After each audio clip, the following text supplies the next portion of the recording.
La clase del día de hoy corresponde al tema de tamaño muestral, poder estadístico, tipo de muestreo, aleatorización, muestreo probabilístico y muestreo no probabilístico. Por favor, capten toda la información que sea posible porque de acá sí prometo que va a venir muchas preguntas. Entonces acá tenemos los objetivos de la presentación que vamos a ir viendo poco a poco y vamos a mencionar ¿qué es una muestra? ¿Alguien tiene idea de qué es una muestra? Dime. Ya, representación de una población. ¿Alguien más?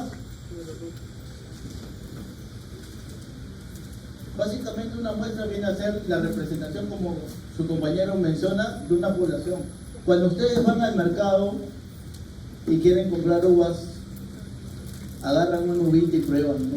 Y de ahí infieren que todo el racimo está bien, ¿cierto? Entonces, eso viene a ser una muestra, ¿ok? A grosso modo.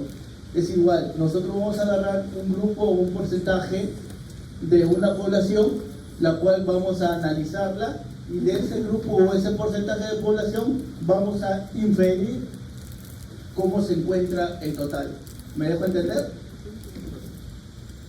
Entonces vamos a ver que el tamaño muestral, en términos estadísticos, viene a ser el número de observaciones, individuos o elementos incluidos en una muestra seleccionada de una población. ¿Ya? Es un componente fundamental en el diseño de los estudios estadísticos, ya que va a influir directamente a la precisión y a la capacidad de estimación de ciertos fenómenos. ¿Ok? Por eso es muy importante que ustedes puedan calcular adecuadamente el tamaño de su muestra. De lo contrario, los resultados pueden ser no los adecuados o resultados que no sean verdaderos. ¿Vale? Entonces, un tamaño muestral adecuado va a permitir que los resultados del estudio sean generalizables a la población. O sea, sean extrapolables a la población, tengan una validez externa, ¿ok? De lo contrario, tu estudio solo va a quedar para ese lugar y nada más. No vamos a poder decir que el porcentaje de los estudiantes de acá tienen similitud o comparten el fenómeno con un porcentaje de estudiantes de otra casa de estudio. ¿Me dejo entender? ¿Por qué es importante definir el tamaño muestral? Porque nos da una validez estadística, ¿vale? Un tamaño inadecuado puede hacer que un estudio no tenga suficiente poder estadístico y de esa manera no va a detectar diferencias o asociaciones verdaderas. Validez científica va a apoyar la credibilidad del estudio. Un adecuado tamaño muestral nos va a dar resultados los cuales tengan un respaldo científico. Porque un tamaño pequeño también va a llevarnos a cometer mayor sesgo o mayor errores. En este caso podemos cometer los errores tipo 1 o tipo 2. Por eso es adecuado tener un buen tamaño de muestra. Otro punto también es la ética de la investigación, ¿no? Un tamaño muy pequeño puede llevar a exponer a los participantes a tener resultados concluyentes. Y sin embargo, los participantes ya han sido expuestos a dicho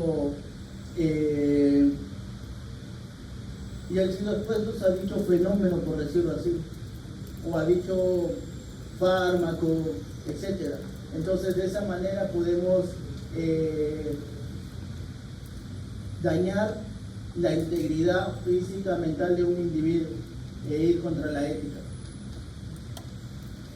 ¿De qué va a depender o de qué componentes depende el tamaño muestral? Del nivel de confianza, que es la probabilidad de cometer un error tipo 1, que vienen a ser los falsos positivos. Comúnmente el nivel de confianza se utiliza de 0.05, que es el 95%. ¿Ok? Pero hay un solo caso que no se utiliza el 0.05, que no llega a ser el 95%. ¿Alguien sabe en qué tipo de estudio no tiene que ser más estrecho ese margen? En los ensayos clínicos, muy bien. en los ensayos clínicos se trabaja con el 0.01, ¿ok? El 99% de precisión. Esa pregunta es bonita. Luego también depende del poder estadístico, ¿no? Que es la probabilidad de detectar un efecto si realmente existe, ¿ok? Si el efecto o el fenómeno realmente existe, gracias al poder estadístico vamos a poder llegar a conocerlo. Se suele trabajar con un poder estadístico de 80% a 90%. Debemos tener en cuenta que a mayor poder, mayor debe ser la muestra también. Luego el tamaño del efecto, que es la magnitud de la diferencia o asociación que se espera detectar y puede basarse más que nada en estudios previos. Si no hay estudios previos, existe un coeficiente, que es el coeficiente de Cohen, el que te habla de tamaño del efecto. ¿Ok? En ese coeficiente de Cohen te dice que un tamaño de 0.2 es pequeño, 0.5 es moderado y mayor a 0.8 es un tamaño grande. Luego la variabilidad de la población, que es la desviación estándar, ¿no? Se puede trabajar con la desviación estándar o con proporciones esperadas. Eso ya va a depender del tipo de estadística que utilicemos. Si utilizamos con medias o si utilizamos con porcentajes. Si utilizamos con medias, vamos a utilizar desviación estándar. Si utilizamos con porcentajes, vamos a utilizar proporción esperada. Cuanto mayor sea la variabilidad de los datos, mayor es el tamaño muestral necesario para tener una estimación precisa. Por ejemplo, si estás estudiando o si nos ponemos a estudiar el peso de pacientes y hay mucha variación, o sea, personas que tienen un IMC de extrema delgadez menor de 19 y personas que tienen gran obesidad mayor de 30, ¿ok? Se va a necesitar un tamaño de muestral más grande, porque si no esa variabilidad se va a estar muy notoria, ¿ok? Por eso vamos a necesitar un tamaño muestral mucho más grande. Y bueno, también depende de los tipos de estudio. Los estudios transversales se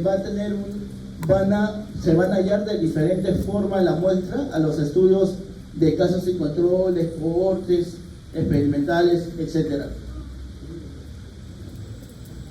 Entonces el poder estadístico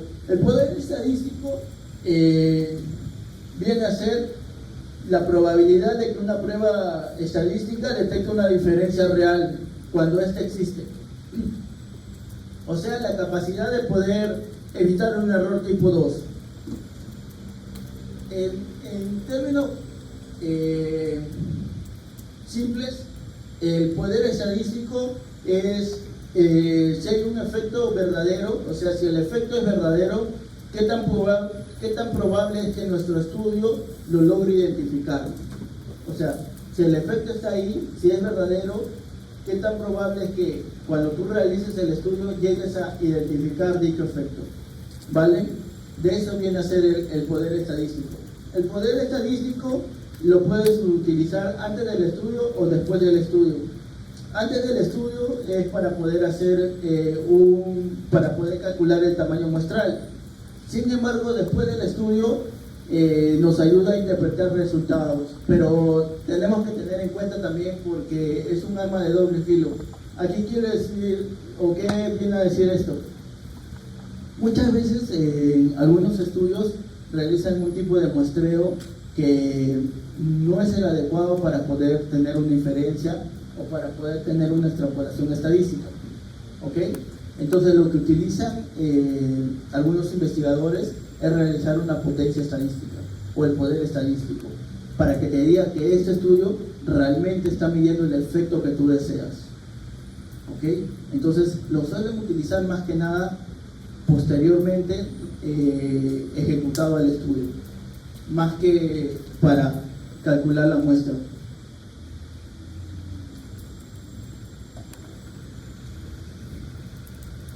Luego en estas curvas tenemos que los componentes, por ejemplo, la curva del poder y el tamaño del efecto, como ustedes están viendo, es directamente proporcional. ¿ok?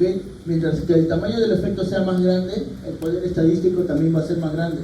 Pero va a haber un momento en que el poder y el tamaño del efecto se va a saturar y el efecto ya no va a crecer más, el poder estadístico ya no va a crecer más. Por eso llega el punto de muestra. ¿Me dejo entender? Por eso existe un número de muestra. De lo contrario se va a saturar y ya no va a haber ningún cambio significativo. Igual acá, ¿no? Va a haber un tamaño muestral que va a llegar a un punto y el poder estadístico se va a llegar a saturar. Entonces, por más que tú metas más gente, el poder estadístico va a ser el mismo.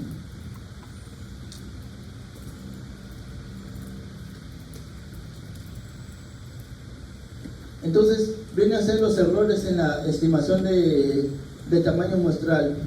Ocurre cuando el tamaño de muestra calculado no es adecuado para los objetivos de estudio. Hay una subestimación del tamaño muestral o hay una sobreestimación del tamaño muestral. Y hay un ajuste o pérdidas. Y eso es lo que nosotros llamamos o se denomina tasa de rechazo. ¿Ok? Por ejemplo, tú estás haciendo un estudio, una cohorte y estás haciendo un seguimiento. Pero cuando estás haciendo ese seguimiento, existen ciertos pacientes que cambian, digamos, estábamos haciendo una cohorte de gestantes, ¿vale? Hacemos nuestra cohorte de gestantes en el centro de salud, en el puesto de salud.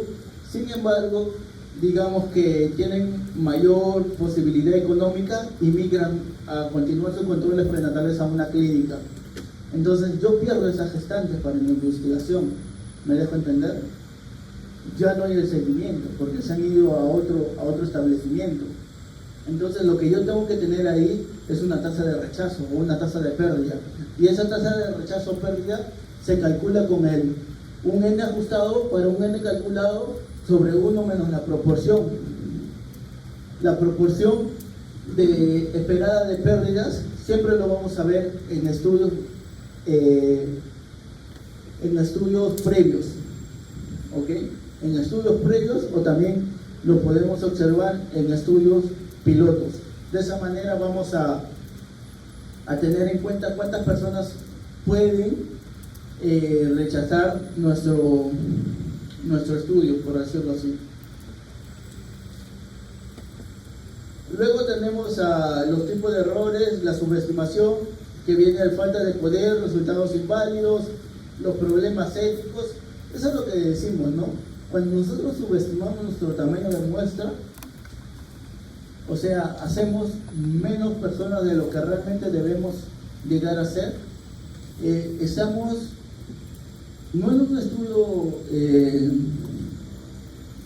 digamos, ya puede pasar, en un estudio transversal, digamos, estás haciendo un estudio transversal, estás viendo encuestas sobre parasitosis y anemia, ¿ok? Pero tú has subestimado tu muestra, tienes menos participantes de lo que realmente querías tener, entonces los resultados te van a salir erróneos, ¿me dejo entender? Y tú puedes comunicar eso a la municipalidad o puedes comunicar eso a un ente y ellos van a inferir con esos resultados. ¿Se capta esa idea? Entonces, al sobreestimar también estamos cometiendo errores al llegar al extrapolar. En la sobreestimación también. ¿Por qué? Porque si nosotros digamos que tenemos que estudiar 150, pero agarramos 300, 400, vamos a tener gastos innecesarios. El tiempo también se nos va a ir en tratar de ver a todos esos participantes. Luego, bueno, el uso individuo de recursos y el sobreanálisis que se va a ir viendo.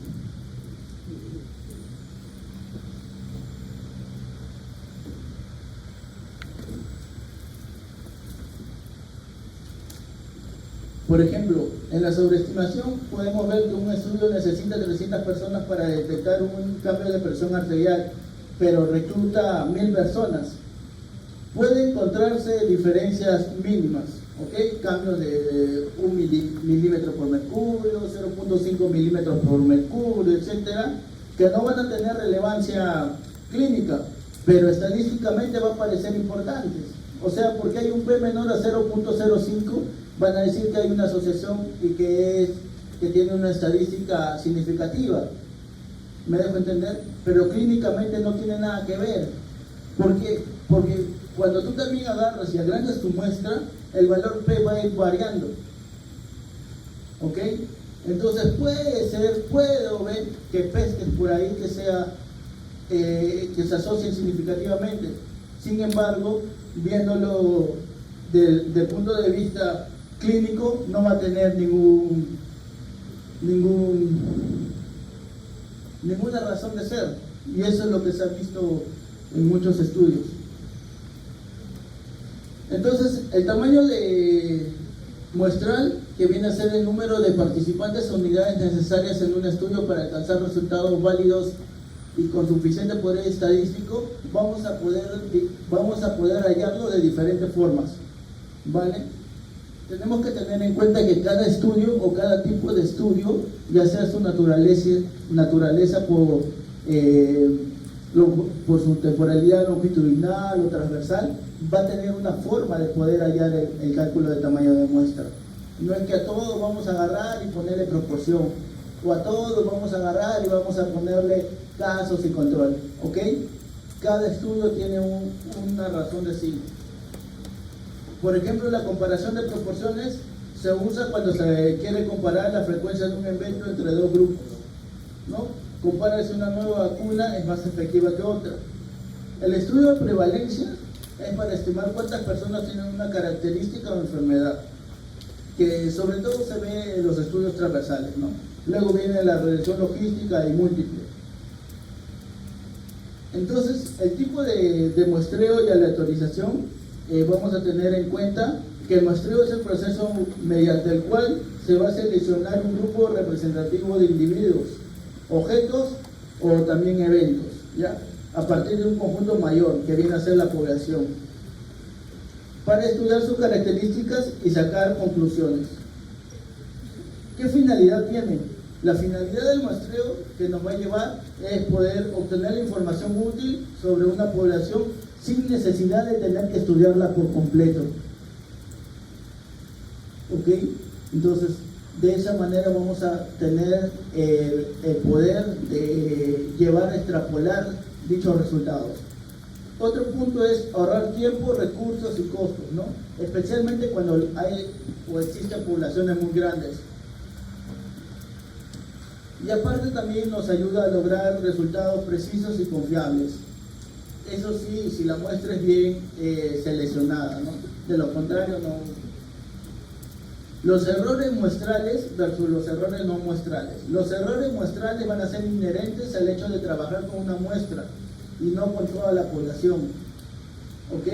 Se va a deber a la variabilidad natural entre las muestras posibles. Estos errores muestrales van a poder reducirse o van a poder eliminándose, aumentando o teniendo un tamaño de muestra más grande. De esa manera vamos a disminuir nuestros errores muestrales. Y en cambio los errores no muestrales no van a depender del tamaño ni del método del muestreo, se deben a las fallas que va a haber en el diseño, a la recolección de los datos, al tema estadístico, etc. Entonces tenemos a la población, que viene a ser un conjunto total de individuos o elementos que comparten más de una característica. La muestra, el subgrupo representativo, y el marco muestral, la lista o base de datos que contienen a los elementos de la población de donde se va a elegir nuestra muestra. Ya, ahora sí. Cuando viene, existen dos tipos de muestreo: el muestreo no probabilístico y el muestreo probabilístico. El muestreo probabilístico, que viene a ser, nos quiere decir que todos tienen la misma probabilidad de salir elegidos o participar. ¿Ok? Entonces es un muestreo que es mayor que 1, o sea, todos tienen una probabilidad de poder participar. Ya, dentro de los tipos de muestreos aleatorios o probabilísticos se encuentra el simple, el sistemático, el estratificado y el conglomerado. En el aleatorio simple es fácil y preciso si la población es homogénea. ¿Qué quiere decir esto? Por ejemplo, acá los alumnos, ¿no? Ustedes.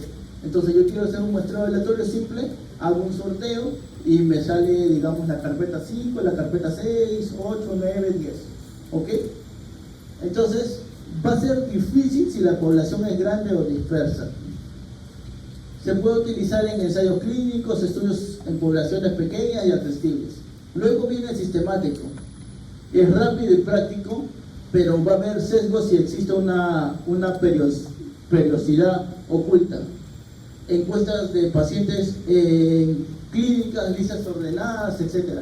Por ejemplo, ¿qué quiere decir el sistemático? Que los primeros 10 elijo uno, de los otros 10 elijo otro, de los otros 10 elijo otro. ¿Me dejo entender? O sea, hay un punto de corte cada ciertos números. ¿Ya? Luego viene el estratificado, que tiene una alta precisión y permite comparaciones entre grupos. Requiere información previa de la población, estudios poblacionales, encuestas por sexo, edad y regiones. Este estratificado es interesante cuando tú haces tu estudio de epidemia, digamos, ahí en los colegios. Y quieres agarrar tu muestra y te salen todos los del primer año. Entonces, de esa manera vas a tener un sesgo, ¿cierto? Un sesgo de selección. Porque los del primer año, en comparación de los del segundo, tercero, cuarto y quinto, tienen diferente comportamiento. Y digamos, tú estás evaluando, por decir, factores asociados al consumo de tabaco. Y todos los niños que te salen son de primer año. ¿Tú crees que tus resultados van a ser similares a que te saldrían también niños de quinto año? No, ¿cierto? Va a ser diferente porque ya existe un comportamiento diferente. Entonces, lo adecuado sería estratificar. Si yo tengo X en primer grado, tengo Y en segundo y Z en tercero, saco una proporción de acuerdo a la cantidad. De ahí hago una aleatorización. Y digamos, de primer grado, por proporcionalidad, me sale 4 alumnos.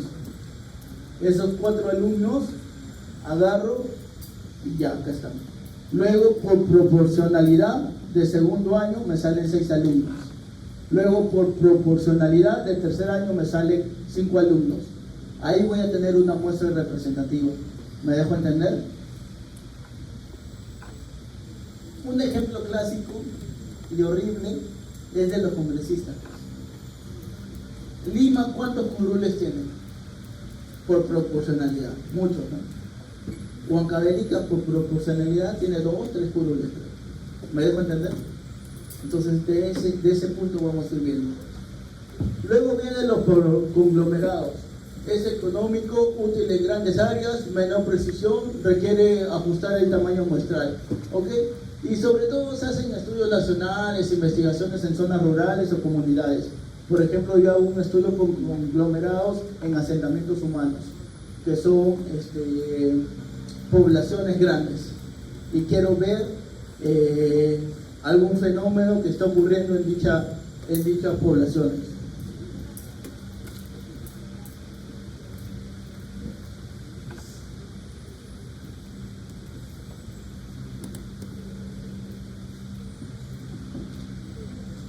Bueno, ahí van los ejemplos de aleatorio simple, sistemático, estratificado y conglomerados.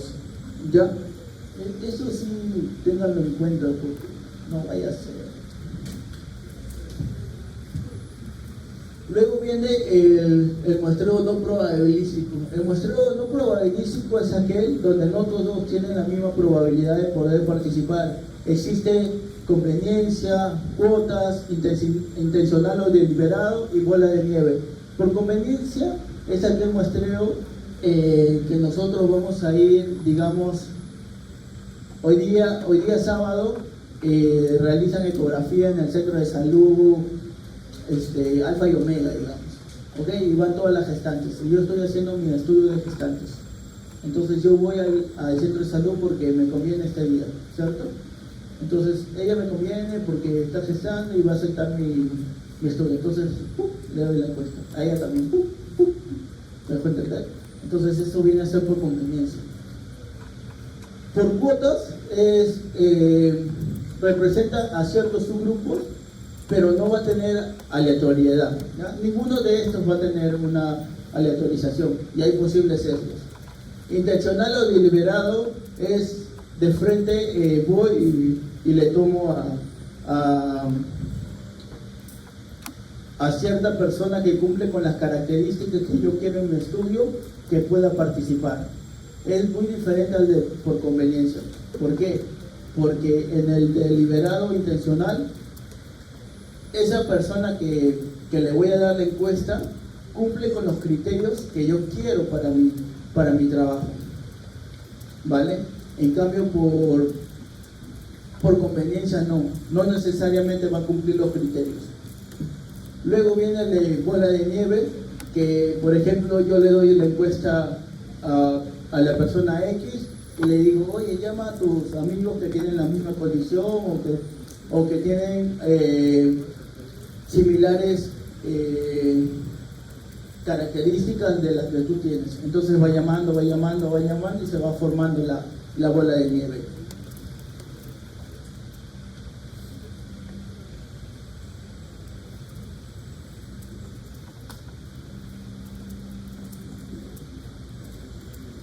Bueno, lo que es importante acá y lo que tienen que recordar es los muestreos, sobre todo los no probabilísticos y los probabilísticos, ¿ok? De esa manera vamos a poder tener en cuenta para el examen. Ya.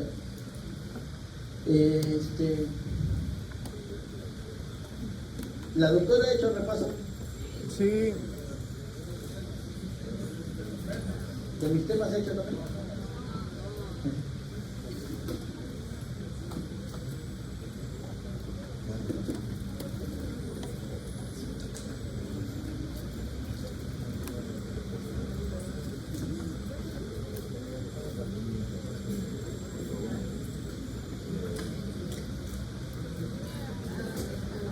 Ya, entonces vamos a hacer todo el repaso, pero ustedes también van a participar, ¿ya?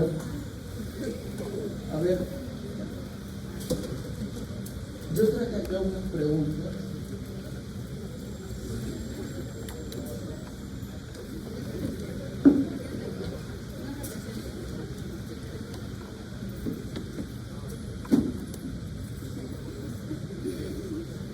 Hay un repaso de clase 1 y 2.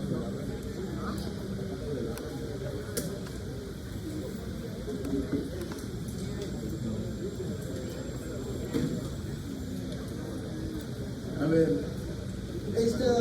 esto le tomé a sus compañeritos de diseño de investigación. Yo les tomaba este examen de 7 preguntas y los que respondían todo bien, les cambiaba una nota de seminario. No por 20, no por 16, pero tenían 0. Y del primer grupo, 3 respondieron todo bien. Del segundo grupo, 1 respondió todo bien. Y del último grupo, 1 también. Yo pensé que me iba a endeudar de nota, pero no. Y del primer grupo mi caballo ganador me falló. Del segundo sí, mi caballo ganador es un patita que creo que le vacila lo de investigación. Y en el tercer grupo, un outsider. Ya, por ejemplo, la primera pregunta era, ¿se desea hacer una investigación? Y esto tiene que ver con mi tema, ¿ok? Por eso lo estoy sacando. Se desea hacer una investigación sobre factores de riesgo de mortalidad por COVID y determinar el loss ratio para cada uno. Para ello debe emplearse como metodología alternativa A, estudio de cortes, alternativa B, estudio descriptivo, alternativa C, estudio transversal analítico, alternativa D, casos y controles. ¿Cuáles?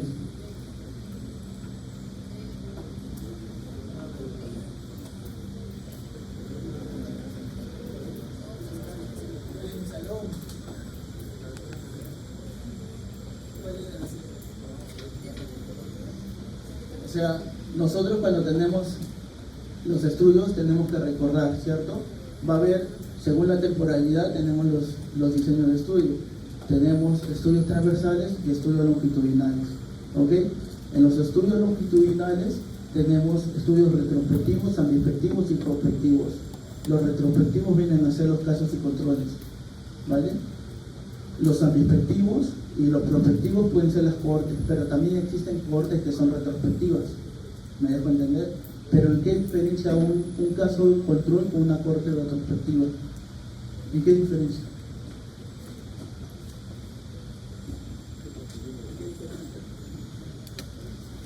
¿Alguien, en qué diferencia un caso sin control y una cohorte retrospectiva?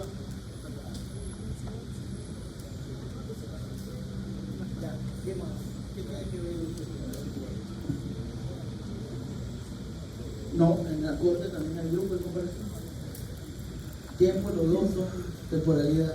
¿Qué pasa? ¿En qué diferencia un caso de control con una corte? Los casos y controles, ¿de dónde parten? Del desenlace. ¿Y las cortes de dónde parten? Del factor de riesgo. Entonces, si tú tienes una corte retrospectiva, ¿vas a partir del desenlace o quieres ver los factores de riesgo? ¿Quieres ver los factores de riesgo? Pregunta número 2. No corresponde a la pregunta pico. Alternativa A, población. Alternativa B, intervención. Alternativa C, comparación. Alternativa D, observación. 30% me marcó intervención. Lo jalé. Eso sí no tiene perdón. No voy a decir nada. En un colegio de secundaria se incrementa el abandono escolar por embarazo. Se decide aplicar una encuesta a todos los alumnos para investigar características sociodemográficas y nivel de conocimiento sobre salud sexual y reproductiva. ¿Cuál es el tipo de estudio? Alternativa A, casos sin control. Alternativa B, ensayo clínico. Alternativa C, transversal. Alternativa D, cohorte. ¿Cuál es? Cohorte. ¿Por qué cohorte? ¿En qué momento hemos hablado de seguimiento? Es un transversal, que quiero ver factores asociados en un determinado momento. Recuerden, transversal, fotografía de momento. Recuerden, transversal igual a prevalencia. Recuerden, transversal igual a razón de prevalencia. ¿Me dejo entender? Claro, si haces un pretest y no tienes grupo comparador, podría ser un cuasi experimental. O sea, el cuasi entraría que le haces un pretest, le das la charla y posteriormente le haces un posttest. Siguiente, se realiza el seguimiento a un grupo de pacientes con y otros sin concentración elevada de colesterol sanguíneo para asociar un mayor riesgo de enfermedad coronaria. ¿Cuál es el tipo de estudio realizado? Alternativa A, ecológico. Alternativa C, casos y controles. Alternativa B, cohortes. Alternativa D, cuasi experimental.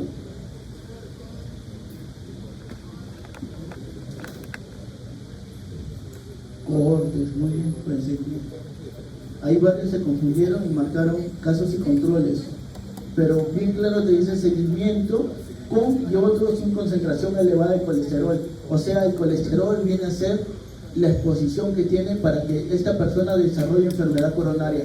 ¿Me dejo entender? Otra, ¿cuáles de las siguientes alternativas es una ventaja de los estudios de cohorte? Alternativa A, sirven para todos los eventos de la salud. Alternativa B, son útiles para enfermedades raras. Alternativa C, los grupos de estudio se conforman de acuerdo con la enfermedad. Alternativa D, permiten medir el riesgo de forma directa.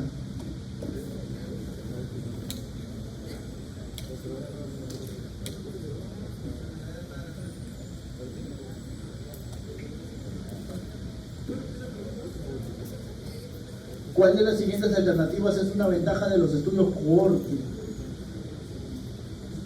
Sirven para todos los eventos de la salud, son útiles para enfermedades raras, los grupos de estudio se conforman de acuerdo con la enfermedad, permiten medir el riesgo de forma directa.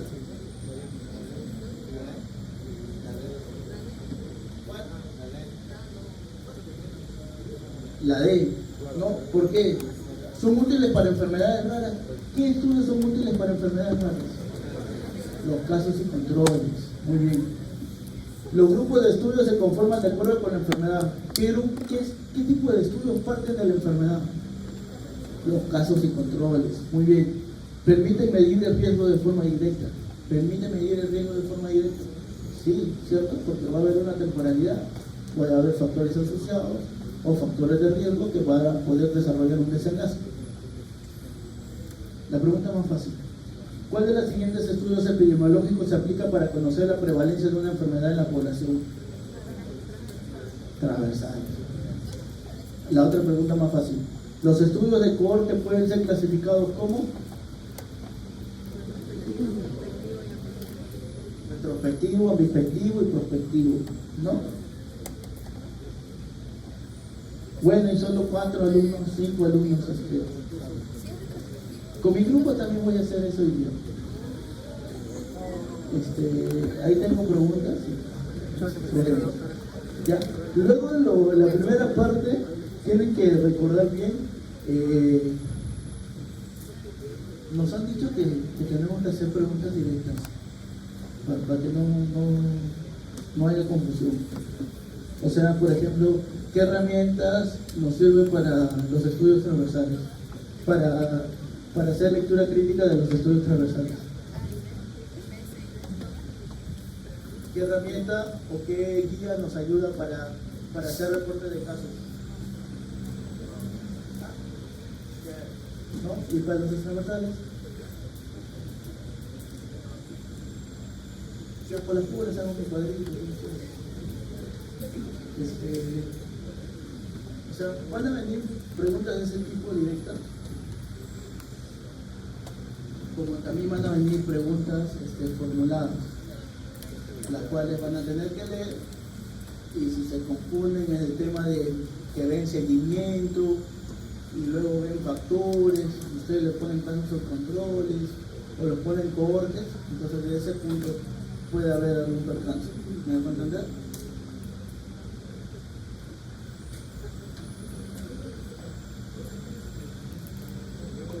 No va a haber preguntas. No deja.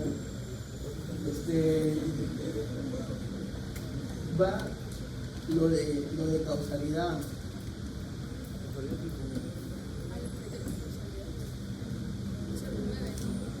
No, eso tampoco me dejaron. Hay cámaras, no puedo decir lo que pienso. Van a ser 40 preguntas.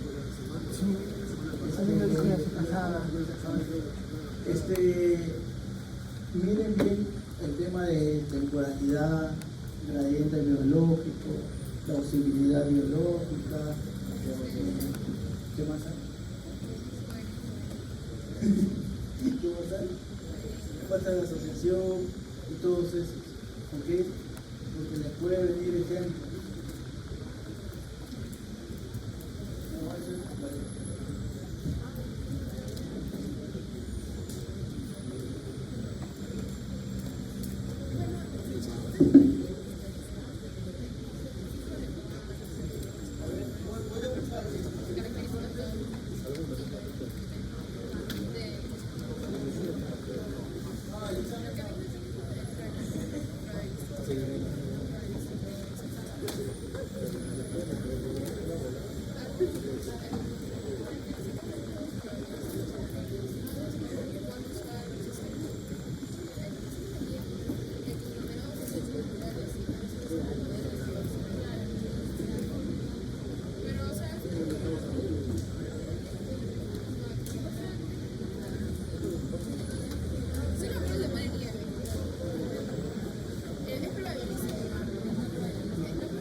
Su compañero me hizo una buena pregunta, ¿vale?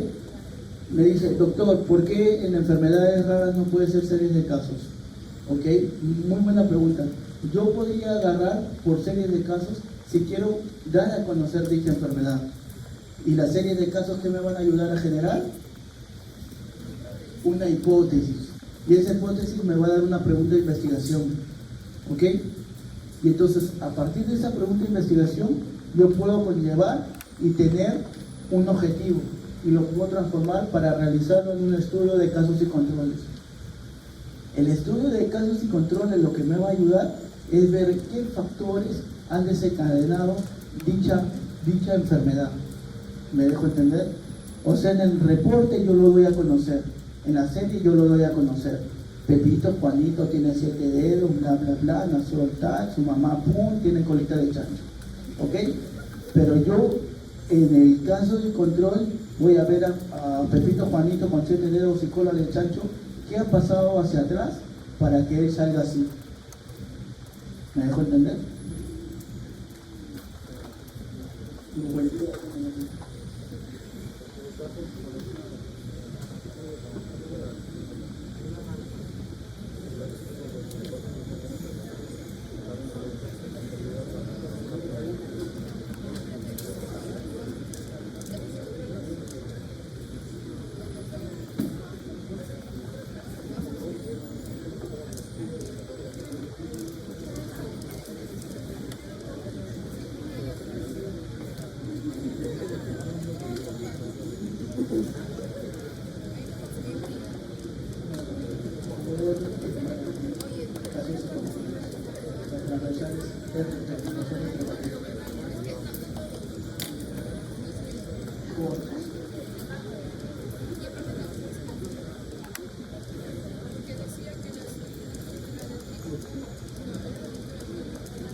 Ya, por ejemplo, eso veíamos en el seminario, ¿ok? Silencio, por favor. Vemos, ejercicio de fuerza de asociación. Un estudio encuentra que los fumadores tienen 20 veces más riesgo de desarrollar cáncer de pulmón en comparación con los no fumadores. ¿Se cumple con el criterio de asociación?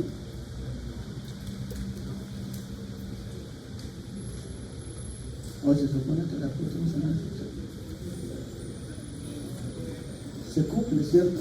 ¿Por qué? Porque te dicen los que fuman tienen 20 veces más probabilidad de tener cáncer de pulmón. Entonces se está asociando dichas variables. Consistencia. Diversos estudios en diferentes países y poblaciones han demostrado que la contaminación del aire aumenta el riesgo de enfermedades respiratorias. ¿Este hallazgo confirma la consistencia? ¿Qué quiere decir consistencia? Ajá, mismos resultados en diferentes realidades, ¿no?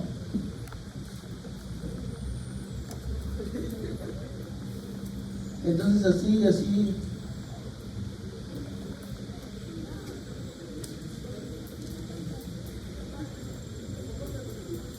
Ya, acá viene un ejercicio. Un estudio encuentra que los niños que viven cerca de antenas de telefonía tienen un mayor riesgo de trastornos neurológicos.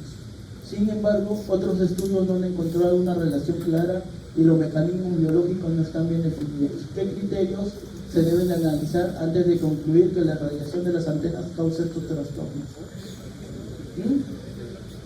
Ya gradiente, porque a mayor radiación puede tener un trastorno, ¿no? ¿Ah?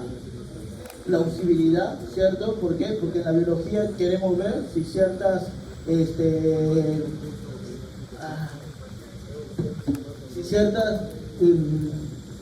rayos ionizantes, no me acuerdo cómo se llama eso.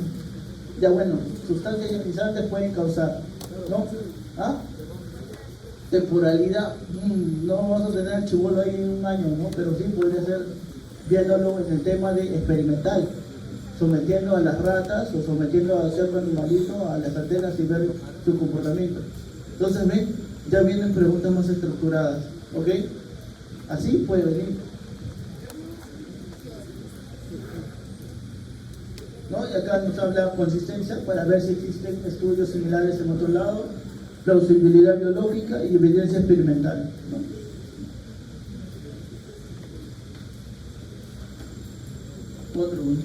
Una investigación muestra que en países con mayor consumo de productos ultraprocesados hay tasas más altas de obesidad.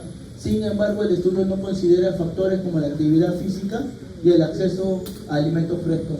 ¿Qué criterios se deben considerar antes de establecer una relación causal?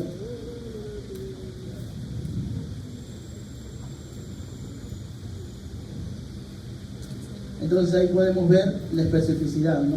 Si los alimentos ultraprocesados son los únicos que te pueden llevar a ese fenómeno. ¿Ok? Luego vemos la confusión, si existen otros factores, y la gradiente biológica.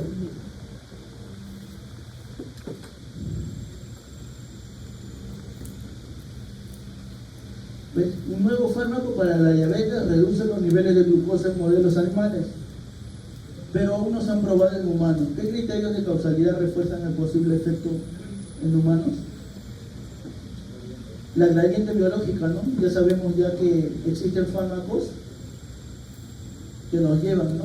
Disculpen, la plausibilidad biológica y la evidencia experimental, aunque falta confirmar. Bueno, y así.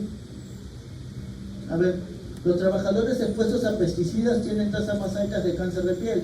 Sin embargo, un estudio controlado muestra que la incidencia de cáncer no es significativamente diferente entre expuestos y no expuestos. ¿Qué criterio de Bradford y Hill se está poniendo en duda acá? No, temporalidad no tiene nada que ver. ¿Ah? Consistencia no, ahí en ese ejemplo. Consistencia nos hablaría si existen otros estudios, pero en ese ejemplo, ¿qué quiere decir? ¿Qué? ¿Cuál? O sea, yo doy y ustedes no me dan nada. ¿Cuál?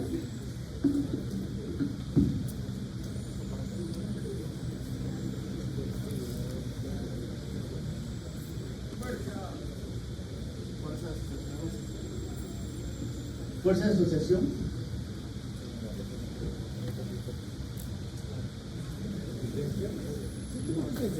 Yo no doy en consistencia, ¿ok?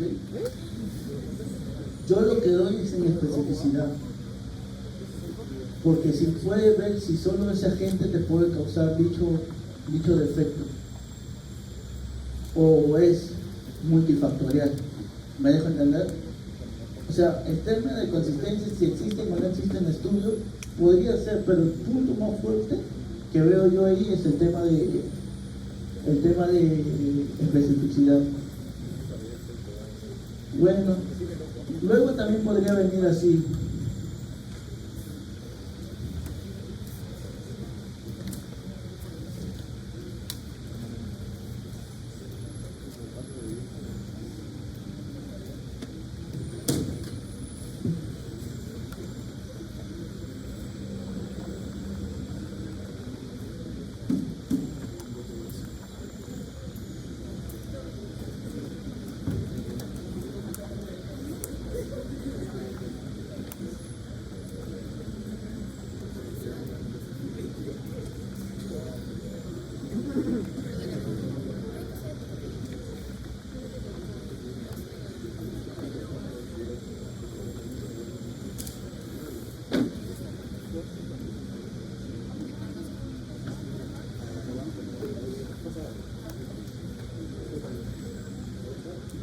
Por ejemplo, acá fallaron en el seminario. Dice mortalidad perinatal en Huachimilco. Los que son en mi seminario, absténganse ya.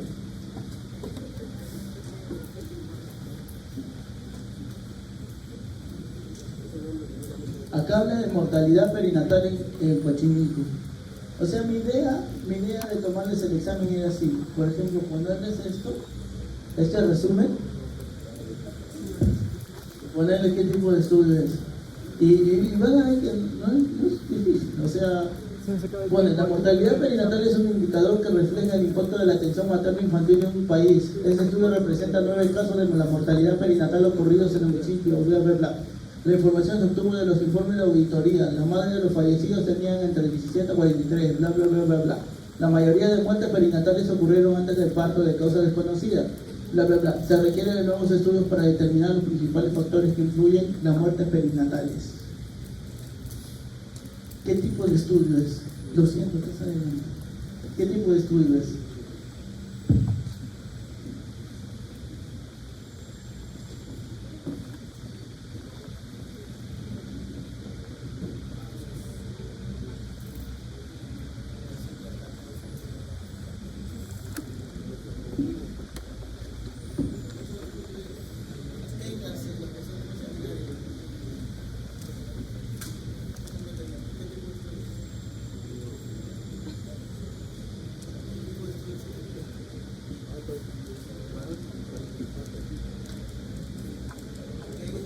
Factores, dice usted, la de lentes rojito, ¿qué tipo de estudio es? ¿Nada?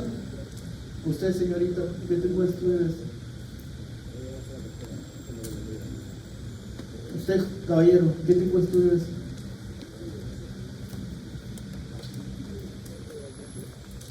¿Usted, qué tipo de estudio es?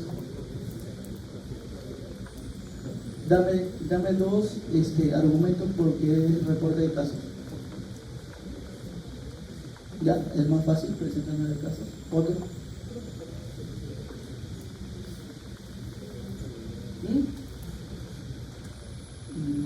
No lo veo reflejado ahí ese argumento. Otro argumento.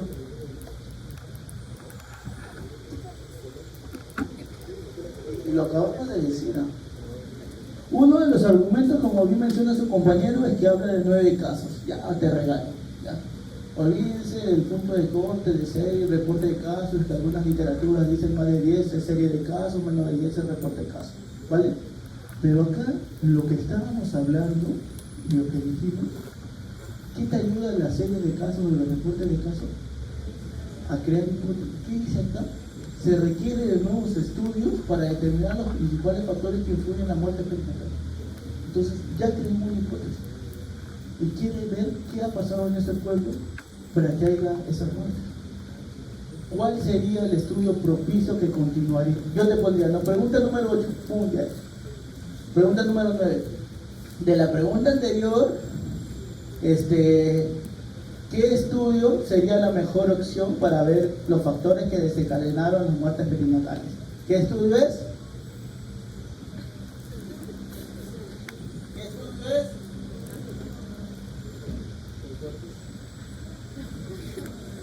Casos sin control, ¿cierto?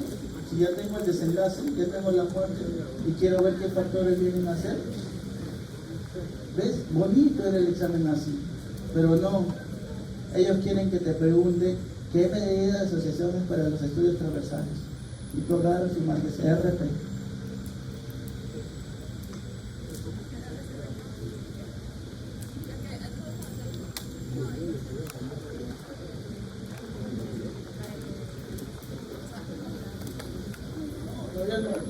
Esta también está chévere. Mira, diabetes mellitus tipo 2 e hipertensión arterial como predictores de neumonía adquirida en la comunidad en adultos mayores con cáncer. ¿Qué tipo de estudio creen que sea?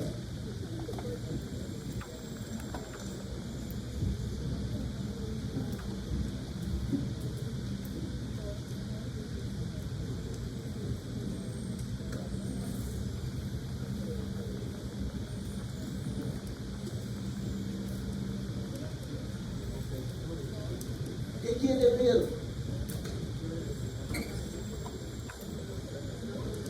¿Qué tipo de corte? ¿Por qué no prospectiva? Porque te está diciendo diabetes mellitus tipo 2 e hipertensión arterial como predictores de neumonía. O sea, esos dos factores que ya tengo, que son los expuestos, quiero ver cómo a mi viejito con neumonía, o cómo, cómo a mis pacientes, a mi viejito con cáncer, los puede llevar a desencadenar una neumonía. Entonces ya tengo mis factores, ya tengo los viejitos con neumonía, pero estoy partiendo de los factores. ¿Me dejo entender? A diferencia de este.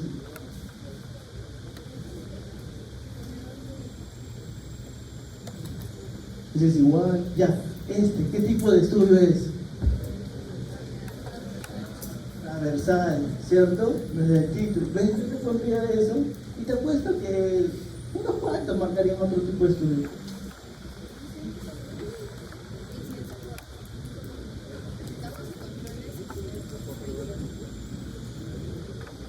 Ya,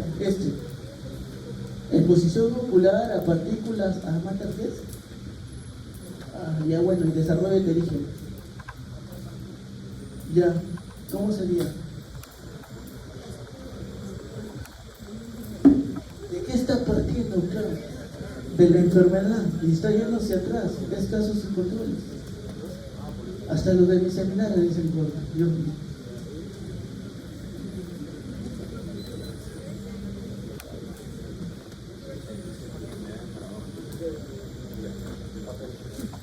Ya, y hoy día lo que voy a hacer en mi seminario, para lo que no estamos,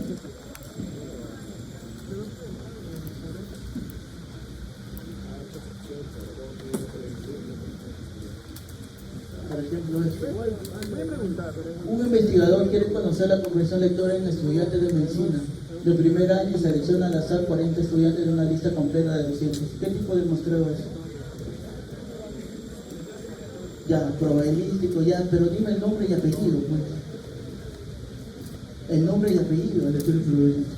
¿Qué tipo de aleatorio probabilístico? Estratégico. ¿En qué momento te dice que hay punto de corte para agarrar del 1, el 5, el 10? Solo simplemente tiene una lista y lo va a aleatorizar, lo va a sortear, es un aleatorio simple. ¿Por qué dudamos? Uno más, porque si no, no voy a tener nada que hacer en mi seminario. En un estudio sobre hábitos de lectura se divide a los estudiantes de una universidad según carrera, medicina, odontología, enfermería, psicología, y luego se toma una muestra proporcional aleatoria de cada grupo. ¿Qué tipo de muestreo es? Estratificado. ¿Ves? Así ya van agarrando el nombre.